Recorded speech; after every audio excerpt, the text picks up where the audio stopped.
নমস্কার, আমার চ্যানেল পাঠশালায় সকলকে জানাই স্বাগত। আজ আমি তোমাদের দেখাবো ক্লাস 2 এর সেকেন্ড এক্সাম রায়মার্টিন কোয়েশ্চেন ব্যাংকের বাংলা পঞ্চম স্কুল বারাসাত পিসিএস সরকারি উচ্চ বিদ্যালয়টির প্রশ্নোত্তরগুলো। তাহলে চলো শুরু করা যাক। প্রথমে কি আছে? প্রথমে আছে কবিতার শূন্যস্থান পূরণ করো। ড্যাশ কটা দিনের তরে, শীতের কটা দিনের তরে অতীত পাখি জলায় চড়ে, শীতের শেষে হিমের দেশে আবার ফিরে যায়। এখানে আবারটা কেটে দিতে, আবার ফিরে যায়। শীতের কটা দিনের তরে অতীত পাখি জলায় চড়ে, শীতের শেষে হিমের দেশে আবার ফিরে যায়। তারপরে দুইয়ে আছে পূর্ণ বাক্যে উত্তর দাও। আমাদের গ্রাম কার সমান? আমাদের গ্রাম মায়ের সমান। মার কাছে কোন কোন ফল রাখা আছে? কুল, বেল, তাল, নাশপাতি, জামরুল, কলা ও কাঁঠাল। কে গান গাইতে এসেছে? বৈষ্ণবী গান গাইতে এসেছে। সর্দার হাত জোর করে কি বললেন? সর্দার হাত জোর করে বললেন, মাপ করবেন, টাকা নিতে পারবো না, নিলে অধর্ম হবে। তারপর তিনের দাগের আছে শব্দার্থ লেখো।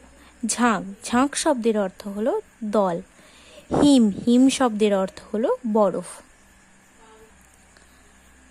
তারপরে আছে বিপরীত শব্দ লেখো। পছন্দ, পছন্দের বিপরীত শব্দ হলো অপছন্দ। কঠিনের বিপরীত শব্দ হলো সহজ।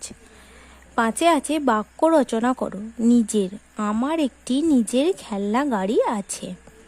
তোমরা এখানে নিজের দিয়ে যে কোনো বাক্য রচনা তোমরা নিজে থেকেও লিখে নিতে পারো। তারপরে আছে খুশি, নতুন জামাটি পেয়ে মেয়েটি খুব খুশি। তারপরে ছয়ের স্কুলটা দেখো, ব্যারাকপুর রাষ্ট্রীয় উচ্চ বিদ্যালয়। এই স্কুলটির প্রথমে আছে শূন্যস্থান পূরণ করো। সেদিন ভোরে দেখে উঠে বৃষ্টি বাদল গেছে ছুটে, রোদ উঠেছে ঝিলমিলিয়ে বাঁশের ডালে ডালে। তারপরে দুইয়ের দাগের আছে শব্দার্থ লেখো। ঝাঁক, ঝাঁক শব্দের অর্থ হলো দল। কভু শব্দের অর্থ হলো কখনো। তারপরে আছে বিপরীত শব্দ লেখো। দুর্বল, দুর্বলের বিপরীত শব্দ হবে সবল। তীক্ষ্ণ, তীক্ষ্ণর বিপরীত শব্দ হবে ভোঁতা। তারপরে চারে আছে বাক্য রচনা করো। মোমবাতি, টেবিলের নিচে একটি মোমবাতি জ্বলছে। আওয়াজ, একটা তীব্র আওয়াজে ঘুম ভেঙে গেল। তারপরে দেখো পাঁচে বলেছি নিচের প্রশ্নগুলির পূর্ণ বাক্যে উত্তর দাও। ছোট ছেলের প্রতি তার বাবা খুশি হলেন কেন? কারণ ছোট ছেলে মোমবাতি এনে ঘরে জ্বালাতে সারা ঘর আলোয় ভরে উঠেছিল, তাই তার বাবা খুশি হয়েছিলেন। কাঠুরিয়ারা শক্তিবাবু ও আক্রমকে কি কি খেতে দিল?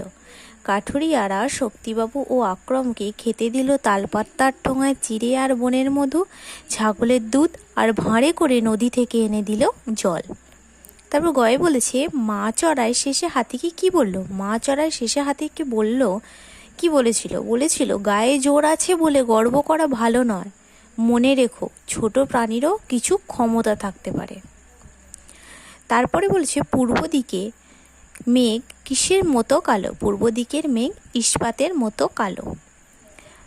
তারপরে বলেছে পাখি ও ফুলের কুঁড়ি রোদ উঠলে কি করে?